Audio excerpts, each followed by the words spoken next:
Hello and welcome back to another episode of Bench of Sports. I'm your host, Gathoni.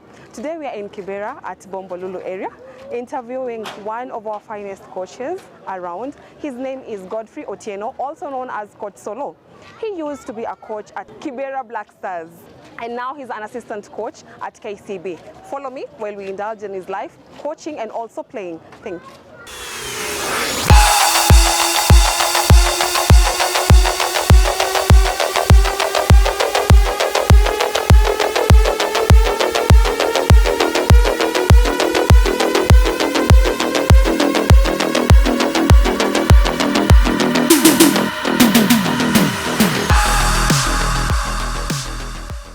Vijana ni aje? Poa. Session imekuwa poa. Na mmeng'ang'ana poa. But still bado kuna vitu za kuwakiwa. Unaona? Kwa sababu gani? Kwa sababu ukiona tu wenye mnacheza na ground ile mnatumia, kuna vitu lazima mweze kuobserve. Vitu za kuobserve ni nini? Ni play fair. Lazima mweze kucheza fair. Hapa hii ground iko na a lot of weapons zile zinazoumiza mchezaji. So kuna time ile ukiweka nguvu fulani kwa teammate wako, then una increase danger zake za kuumia. Na huo teammate wako utamtaka kesho kwenda kucheza na yeye game. So we are here at Kibera with Coach Solo. That is his popular name as a coach and also maybe as a player. We will get to know. So Coach Solo, naitwa Gathoni. Thank you so much for having us here. And we would like to know, like, who knows you as Coach Solo? So what is your government name? Like, my name's Godfrey Otieno. yes. Yeah, those are my official names. Those ones zile za M-Pesa, pale bank, nini check. Oh, okay. Sawa. So I mean, you did not start as a coach. You started somewhere, maybe as a footballer. What inspired your journey to begin to start playing football, especially here in Kibera? I found myself in Kibera. My parents came in Kibera for many years back. Yeah. So I started playing football as early as 3 years. My first, the fastest I can remember about myself with football might be like when I was 4 years old. Wow. At 4, I'll admit, 4. That's a journey. Yeah. So, I mean, what really inspired that? Like, you playing football, what exactly inspired that? Like, you know, most kids, they want to play with cars, they want to do, you know, just those kids. But what exactly pulled you to football? It's an inborn thing. Uh-huh. It's natural, it's in me. So I can't say that there's somebody who inspired me. If there's a being that I should give credit to, then it's God. So the inspirations come from God. That's nice. So, I mean, let me ask you, which teams have you played for that you can say that really geared up your love, that love? You already had it, but which teams really geared up that love for football? There are a couple of teams. I started my journey of football as a young boy with Kibera Black Stars. Yeah. But by then we used to call it Silver Strikers. Then from there I joined NSSF. Nice. From NSSF I played for Sarova Hotels for a season. Then from NSSF and Sarova, these were lower leagues. Then I joined KCB for my first Kenya Premier League experience. Yes. From KCB, I played for FC Leopards. And then after FC Leopards, I joined Tusker FC.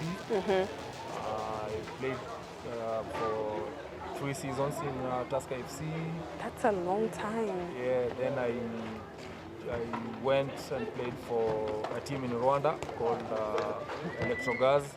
Hey, okay, so we are moving now from local to kind of semi-international, and then now we will go to the big leagues. When we came here, we found a game going on, and it's in the heart of Kibera. This field is in the heart of Kibera. What kind of mentorship, or like what exactly inspires these young men to actually come here and play football like in these kind of conditions? This pitch, it has a very long history of it coming into being in the first place. Yeah. We organized this pitch to be in the year 2005. Wow. So we call it Isaac pitch. And there's a reason why we use Isaac pitch.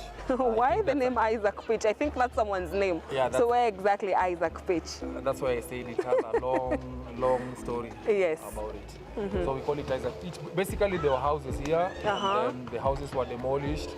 After the houses being demolished, I organized the youths around. We cleared the debris, and then we decided that from then henceforth, no one will ever construct a structure on it. That's how we turned the place into a playing pitch. That's nice. So basically, any pitch ya machali wa mtaa, machali wa Kibera, like the tournaments that actually come here, like when you actually come here maybe to mentor them, kuangalia nini, is there like maybe at some point where you see like maybe a player or two players that you actually want to scout maybe for the future or refer to any other team? In fact, that was some of the inspirations that we had when we were starting the pitch. This pitch is an opportunity to the players, it's an opportunity to the coaches as well. Because you find that the first boys that we started with, a team here called Slam Soccer, the first group that we started with, some of them are now playing in a national Super League. So it's true, when we scout good players, we refer them to other clubs. When I was a coach at Kibera Black Stars, there are some players that I gave an opportunity to play for Kibera Black Stars. Somebody like Sean Odhiambo, Danny Chwanyama, Eric Omondi, Maha Boguel. Those are players that were here, and here is where they started their footballing journey. So now when I come back and watch them, I normally try to see which players can we support by connecting them to other clubs. So it is something that really give us that drive to see that the players can excel in their footballing careers. And it's not only football, because here we also play tennis. So basically this field, it's diverse. Yeah. You can do football, you can do tennis, you can do... Yes. Now we are planning, we have some friends that in coming years will manage to do some construction on it. Yeah, actually that was my next question, because the condition of the pitch and with how football is played, sometimes most players will actually fall. Maybe you want to score a goal and then you actually fall. And with the condition of the field, like what are your plans about it and how exactly are you going about it? Like mta involve vijana, mta involve community, ama mta involve nani? Tuta involve friends, tuko na friends wale tumekuwa tukitembea nao. Ukiona ikuwa hivi before, so we have been face ya ground imekuwa ikichange. Now we have a plan ya kwamba we want to, because not everybody can play football. True. So tunataka tuone kama tunaweza tengeneza hii grao to accommodate basketball, netball, handball na hata volleyball. So good job. In future we might see this come to a reality. That's nice. I'm happy to hear that. So back to your coaching. Right now, being at KCB, like we have our own national team, and that is Harambee Stars. And they've been having so many difficulties in terms of funds, in terms of maybe playing, like wakienda nje wanapata so many difficulties. You as a coach, ni nini unaweza fanya uchange, like ukapata hiyo opportunity ya kucoach our beloved national team, like from the players to the conditions that they are in, like ni nini unaweza change exactly? Kwanza mimi naweza kwa saizi naweza sema kwamba our last matches ambazo national team ilicheza ilikuwa ni kwa AFCON. Yeah. And they did well. At least wali win one match and wakaweza kugive a good show. Federation will play a very good part kuweza kuona kwamba the players walikuwa wanapata mandhari mazuri ya kuweza kucheza. Government pia iliweza kuwa support, so that was a very good show from both the government and also the federation.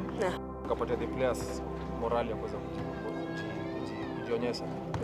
Mimi nikiweza patwa nafasi ya kwa national team maybe kama senior level, sidhani kama naweza change much, but what I can do ni kujaribu tu kuongeza ile tama ya kutaka kushinda. True. Kwa sababu mimi naamini ya kwamba for a team or a country to recognize ni by winning. Kwa sababu unaona kama kwa World Cup, the cup itself kuna inchi zile names zao zimekuwa engraved kwa hiyo cup. Kwa sababu walishinda. Si kwa sababu walihost. Kweli. Unaona kama for instance South Africa walihost. But jina yao haikuwa engraved kwa the cup. So it means ya kwamba the teams ambazo zinashinda ndo zinakuwa remembered. So for mimi naweza taka tu kupata nafasi kama hiyo still ni kuweza kuongeza ile tama ya kutaka kushinda. And then now coming back to still at our local level, our local games, we have so many matches that actually happen all around, and vijana wengi wanakuwa na hiyo inspiration ya niko na talent but siwezi chezea team fulani, niko na talent but sina kits za kucheza, like sina viatu za ball, sina socks, sina kit ya ball. Unaweza wasaidiaje ama do like as a coach wakikukujia wakwambia by the coach solo mimi yes I am good at football and you also see that wako poor football, like wewe wasaidiaje? Hiyo ni challenge kubwa sana, but mostly unapata katika youth maybe watoto wadogo au ndo once in a while unaweza wasaidia kwa kubaia viatu. But senior players vilabu wakaanza kutekea ama wale wanapata allowances wanajibaia. But at times kitu si ufanya, tunakuwa na connections na friends ambayo wanaweza tuletea viatu bulk, tuna support nazo vijana ili waweze kuendelea kucheza. You've coached so many players, wengine umeanza wakiwa watoi na umeimpact lives mob sana za ma players. Kuna ule player mmoja unaangalianga hivi unasema yenyewe I am literally proud of, in as much as you're proud of everyone else who you've coached ama who you've also played with, kuna ule player mmoja unaangalianga hivi unasema manze jopoa? Any players venye tumesema ni wengi ni wengi, na nikisingle out mmoja then I think takuwa nafanya injustice kwa the rest. Kwa sababu kama Black Stars, all these players wako na very different stories zao. Na zingine siwezi penda hata kushare na wewe sahihi kwa sababu hizo zilikuwa ni mimi na yeye, those personal issues. Unaona? But kitu nilikuwa nanifurahisha ni kwamba nilikuwa nawapatia opportunity ya kuweza kujishowcase na kuwapatia trust. So if I single out one, then itakani kama ni baya sana. Juni wengi. Honestly. You're a good coach. Mimi ningeshindwa by the way, ningesema fulani alikuwa poa. But then again, bravo on that. Thank you. So what's your philosophy as a coach?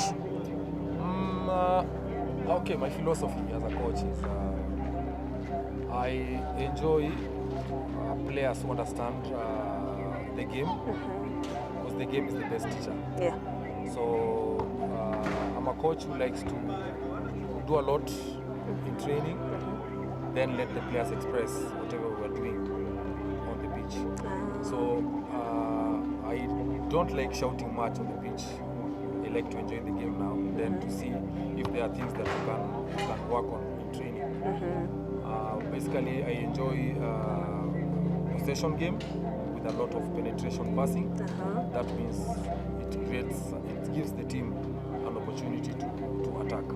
So possession, penetration, and attacking. That's nice. That's nice, really nice. So your days as a footballer, and right now you're watching football and also coaching football, like what differences are there? Like any major differences or minor differences? Like what are the differences? Okay, the game is just the same. The game is just the same, and it will always be the same because the rules that governs the game are still the same. Apart from some minor amendments that have been made to the laws. Yeah. But things that have changed is models of training. During our days, we had coaches who would really make you work hard in up the hill. So we did a lot of hill climbing, a lot of running. But now the training has changed. It is more systematic. It is more scientific. So basically right now it's more complex than it was back in the day. It is.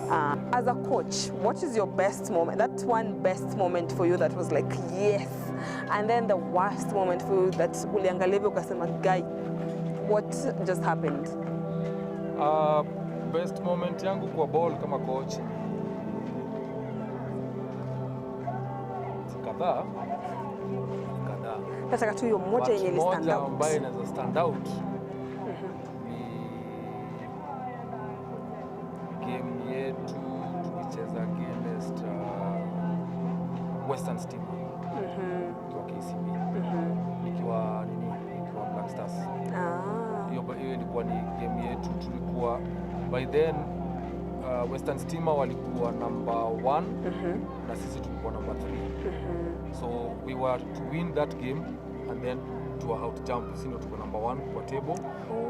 So na KCB na Western Steam of course ni team iko sawa. Kipesa na pia walikuwa na very good players. So hiyo game tuli manage kushinda 3-1. Congratulations, well in. Yeah, kwa game very anaweza nitakumbuka kwa siku mingi sana. Best moment hiyo tulikuwa na Zico in this game against Gor Mahia against a team from Cameroon, the name well. So tulikuwa na Zico kwa terraces, alikuwa red carded, so angeza kaa kwa bench, so tulikuwa na yeye kwa terraces. Na game reading ambayo tulikuwa tunafanya na yeye tulikuwa na come out kwa true kwa pitch. It's like ni kama sisi tulikuwa na remote. Tunasema this player huyu atatoka ama this player kwa hapa kwa sababu ya hii, na the whole thing happen kuwa super sana. So you can bring a very good confidence between mimi na yeye ya kwamba we can do something together. Yeah. So it was a very good moment for my coaching career. Worst moment katika football and kwa sahi kwa sababu bado niko kwa football na bado there's a lot to happen. Ni hiyo scenario ya Black Stars versus Kenya Police. Tuna lead 3-0, our fans badala kusupport our team wana support the opponent, then to draw the match. So it was a very low moment for me in my coaching career because I thought that we were together wanting the win. We have the under-17 Kenya national team, and we get to understand that you are the assistant coach there. So how exactly do you do your recruitment for maybe our viewers to know, like when do you do your recruitments and where? Okay, the under-17, when I was given the opportunity to be in the under-17 national team, there was no team. So it means that previously the under-17 that was there played, and then it was like... It was just left blank. Yes. So when I joined, when they gave me the opportunity, we managed to contact schools. Because under-17s are school going. Yeah, it's kind of like So we managed to contact the head teachers, things like St. Anthony's, Kakamega High, Laboreti here, Mombasa.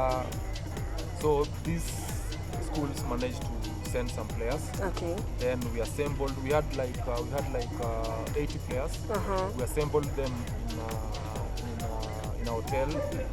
Then we did our selections at Kasarani Stadium. So we managed to get a group of 25 players. the assignment that we had by then was to go for a Sekafa championship. It was held in Burundi. Yeah. So at least out of the 25 players that we had by then, I'm glad to say that like half of them are now playing in the Kenya Premier League. Ah, nice. So it means that they were good players, and even some of them are out of the country. After finishing high school, they went. Like our captain, Arnold Onyango, is now in the US, playing and studying as well. So yeah, we had a very good team.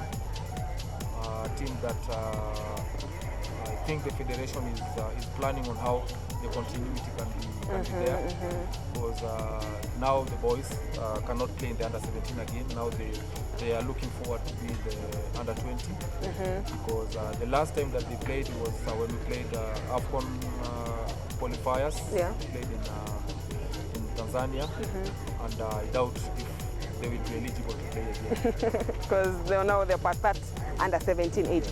So basically, the under-17, like your recruitment is normally done maybe, is it normally in high schools only, or what's your angle? When you want an under-17 kid, Yeah. you will definitely get him from school. So that's why the federation partners With schools. Okay. to make the work easier to get these players. So when like that moment when we wanted the players, we had to get them from the schools. But you find that there are some players who are also good, but they are not in this. Yeah, exactly. They're not in the schools, wako tu hapa mtaa, but they are very, very good with their football. Like, how exactly will you push them to go? Like, watapatana na nyinyi wapi exactly for those recruitment? So what happens is at times, we did is I might go maybe to the rurals where I could organize some matches courtesy of the coaches there. Then we see if we can get one or two players. The head coach can also go to Mombasa. He can also get some players there from these kind of matches. I've also gone up to Naivasha to see if I can get these players. So we try to move around, and also the other thing is how do we get the players is by connection. We have good rapport with the national coaches throughout the country. So when we are assembling a team, we get to contact them to forward some of their best players who can come and try out. You've coached so many football players, and there are those football players that bado you have not yet gotten that opportunity to coach. Who is that one player that unaangalia ngeve unasema one fine day I would love to coach you for like a season or a month, yani tupatane tu na wewe kwa field? Who? That player kwa sahi I think kuna player moja ambaye nimekuwa nikitaka coach, niliwahi kuwa na yeye, nilikuwa nataka nimlete Kibera Black Stars. But haikuweza kumaterialize. This player is Vincent Oburu. Vincent Oburu is a player wa FC Leopards, another top club in Kenya. Yeah. So I'm happy for him because bado anacheza ball. I feel maybe one day tutapata chance ya kuweza kumcoach. He's a left footer that makes him unique, and I enjoy watching left footers play. So you've mentioned that he's a left footer. You're also a left footer. Do you have some kind of biasness there, being that you're also a left footer, or? It's not biasness. It is just that maybe we are like poles. And they attract. So, okay. So, but honestly, I enjoy watching left footers. Even if I watch like a 1-year-old, I try to notice that which arm or which foot is he using, or she. So it's just something that is in me. Oh, okay. So when I notice a left footer, I always scream. I go crazy for a left footer. Nice. We have social media platforms that have really impacted our society in so many different ways. And we've seen like football teams some of the football players all around the world maybe being punished or being excluded from a game because of maybe misbehaving through social media platforms. What's your take on social media with football players and how exactly do you go about it? Social media ni tool poa sana ikitumika vizuri. Yeah. Na tena ni tool dangerous sana. Kwa sababu for instance umecheza game, umeshinda. So wakati umeshinda, enda kwa social media utapata lots of praises. Yeah. Na ukicheza game, umelose, ukikuja utapata tena equal amount ya negativity. Yeah. So I try mimi on my kama coach to try kuwa very na stay away from social media. Kwa sababu na believe ya kwamba nahitaji to speak kwa kiwanja. Yeah. Players wetu wale wanapenda kwa social media. Tunajaribu kuwa encourage kuwa pia very keen ni nini wana post kwa social media. Kwa sababu wewe kama mchezaji ama wewe kama coach uko always vulnerable kwa criticism na praises. True. So kama huwezi take criticism vizuri then wachana na mambo ya social media kwa sababu inaweza kukill kabisa. So tunatry kujaribu tu kuona venye watu wanaweza itumia kwa uzuri. Kwa sababu naona kuna players kama kina Olunga wako na watu wale wanaomanage accounts zao. Naona. So if you can go that route it's better. Yeah, it's better for you. Wewe usikue hapo lakini wacha mtu mwingine akufanyie hiyo kazi. Kwa sababu it's a very noble thing wanayo but ikitumika vizuri. Yeah. Give us your best 11 ile tu friendly ya coach Solo ikasema we are going to have friendly ya coach Solo. Hiyo best 11 tu yako. Best 11 yangu. Best 11 yangu kutoka Kibera. I think nachukua vijana wa miaka 17. Nice. Na hao vijana naweza chukua mtu kama kuna kijana anaitwa Castro. Kwanza anacheza na formation ya 1-4-4-2